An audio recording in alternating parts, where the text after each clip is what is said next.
Breaking up some new ground that once was cow pasture. Gonna turn it into a new garden spot. Got this modern plow. Not really sure if I have it set up right, but it's doing a decent job of turning it over. I'm gonna keep tweaking on it. Getting the disc ready. Going through and greasing all the bearings. Making sure they're all spinning freely and everything's working good. Are your discs greasable, or do you have sealed bearings in your disc? And if they are not sealed, are you greasing them? This is my cultivator setup that I'm going to use to build my rows to plant my potatoes in. Not sure of the model or the name of this.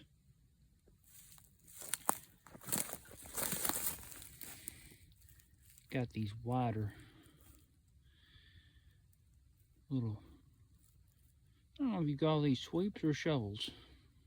Not really sure the correct terminology, but I got these wider ones here. And then the inner one has a bit of a narrower one. Here's a better shot.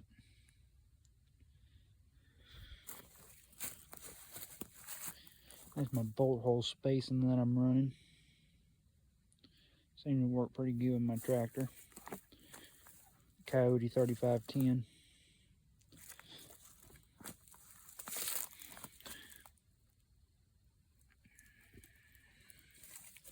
Pulls a kind of a shorter row.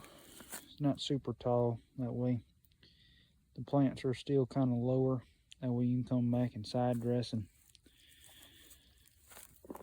cultivate the grass out of it, or hill the potatoes. Getting our potatoes eyed out. This is 5 pounds of red potatoes. I know some people like to plant them whole, and I understand the reasoning behind that. It's a less chance of them rotting. But personally, I've always been taught to kind of make them stretch a little bit farther, so that's why I eye them out. And for anybody that doesn't know what eyeing them out means, it means taking these individual pieces. You see how these got little eyes right here? That's where your little sprouts will be. Instead of taking the whole potato, you'll cut out a chunk.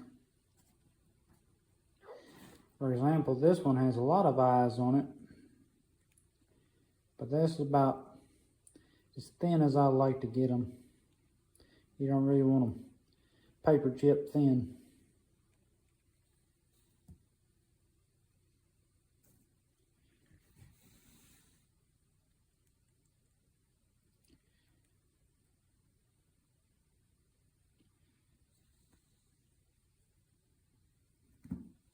I generally like to set mine on cardboard, let them dry out for a day or two. That'll take all the starches in them, kind of harden up and kind of make like a scab on them. That kind of improves the rot resistance when they go in the ground, because we have a lot of rain this time of the year and it'll rot them out before they'll sprout and grow.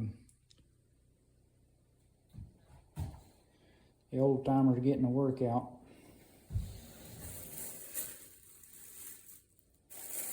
I got 5 pounds of Yukon Golds. We'll get them cut up here in just a second. And here we've got our Yukon Golds all cut up. Wasn't quite as good of eyes in them, but still got a pretty good bit out of them. Here are our eyed out potatoes. A couple days since I cut them up. See, they've dried and hardened. Kind of got a scab to them. That's what we're looking for.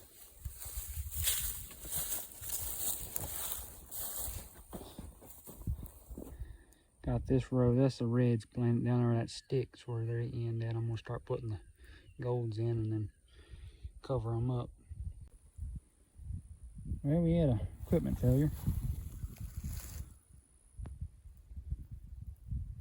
Lost the end out of my hoe. I'm gonna try to repair that. I'd already welded it back on years ago. Now it's done pulled out of the handle. That's small stuff. Got them all covered. Now we pray for a little bit of rain and good weather, and we'll get them growing.